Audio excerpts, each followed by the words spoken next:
Welcome back. Let's spend a few minutes and think about the total burden and the total revenue of a tax. So we often think about taxes in our supply and demand diagram. So I went ahead and set one up that we could start working with.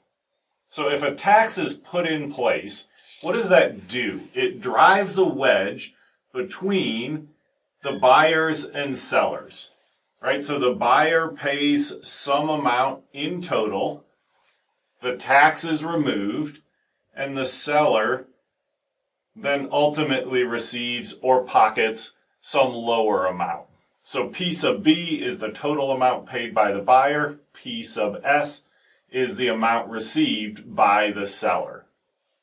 And with that, we note that the buyer is paying more than before the tax on each item, right? So on their quantity. So this upper rectangle, we said that's the buyer's burden from the tax, right? So this is the buyer's burden. Could be plural buyers, could be singular. Either way is fine. But we also notice that the seller is receiving less than they were receiving before the tax was put in place. So the seller is receiving less on each unit. So they're bearing some of the burden as well. All right, so this rectangle, that's our seller's burden.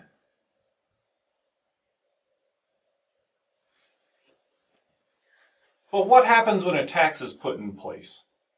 So there's this old sort of quip in economics. What's a sure way to get less of something? Tax it. So when this tax is put in place, what happened to the quantity that's being produced and sold? It decreases. So if trade is beneficial, if there are gains from trade, this suggests that we're doing less trading than before, we're producing less than before, so we've lost some economic activity because this tax was put in place. So where does that show up? Well, it's this triangle, right? The amount of the tax on one side, how much of the gains from trade are lost by sellers. So tracing up the supply curve, how much is lost by buyers because they're not buying as much as before. So this triangle is surplus or benefit that's gone because there isn't as much trade taking place as before. Right? So what do we call this triangle? This is what's referred to as deadweight loss. So deadweight loss. This is the loss of total surplus, economic surplus, by both the consumer and the producer because not as much trade is taking place as before. So let's go back to our original topic, total revenue and total burden of a tax. So how much revenue is raised by this tax? So the total revenue is equal to the buyer's burden plus the seller's burden. Right? Total revenue is the amount of the tax, the difference between PB and PS, times the quantity. So it's the sum of those two rectangles. It's one overall larger rectangle, if you want to think about it that way. But what's the total cost to society of this tax? Right? So our total burden to society. So our total burden to society is equal to the buyer's burden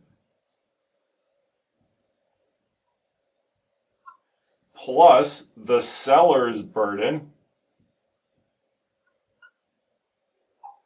Plus, there's another cost to us, and that's that if not as much trade is taking place, we lose the benefits of that trade. So plus that dead weight loss.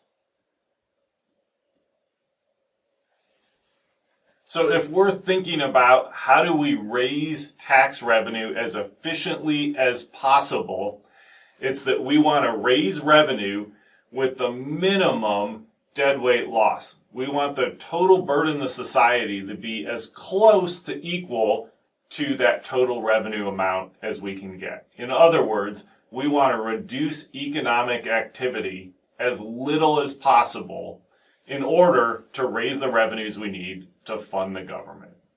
Hopefully now you're getting an idea for how this total burden of society is different from the amount of revenue raised by a tax because we reduce economic activity, what economists call deadweight loss.